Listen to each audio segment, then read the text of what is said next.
আগামী মাসে পররাষ্ট্র সচিবদের বৈঠকের প্রস্তুতি নিচ্ছে বাংলাদেশ ও ভারত। সেখানে ভারতে অবস্থানরত সাবেক প্রধানমন্ত্রী শেখ হাসিনার সম্ভাব্য প্রত্যর্পণ সহ বেশ কয়েকটি দ্বিপক্ষীয় বিষয় নিয়ে আলোচনা হতে পারে।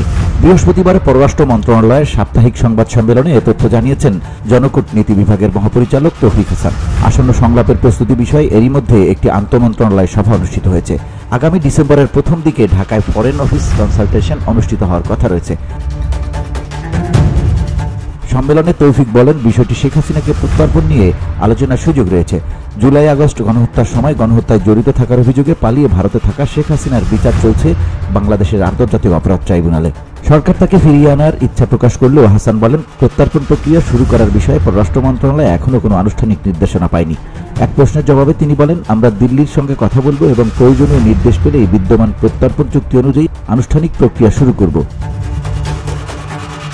ফরেন অফিস কনসালটেশনের নেতৃত্ব দেবেন বাংলাদেশের পররাষ্ট্র সচিব মোহাম্মদ জসিমউদ্দিন এবং ভারতের পররাষ্ট্র সচিব বিক্রম মিস্ত্রি।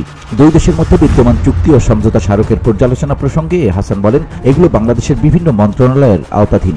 তিনি বলেন, সংশ্লিষ্ট স্টেক হোল্ডারদের সঙ্গে পরামর্শ অত্যন্ত গুরুত্বপূর্ণ। যে কোনো পদক্ষেপ বাস্তবায়নে সময় লাগবে, যদিও গত 100 দিনে সীমিত অগ্রগতি হয়েছে। আগামী মাসগুলোতে উল্লেখযোগ্য অগ্রগতির আশা রয়েছে। ভারতীয় ভিসার বিষয়ে হাসান বলেন, ভারতীয় ভিসা সেন্টার চালু থাকলেও বর্তমানে মেডিকেল ও স্টুডেন্ট ভিসা আবেদনকে অগ্রাধিকার দেওয়া হচ্ছে। বাংলাদেশের বিরুদ্ধে ভারতের কয়েকটি সংবাদ মাধ্যমে নেতিবাচক প্রচারের বিষয়টিও তুলে ধরেন তিনি।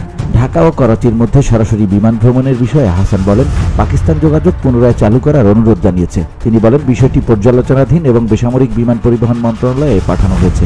যথাসময়ে আপডেট জানানো হবে। VOD Bangla news desk.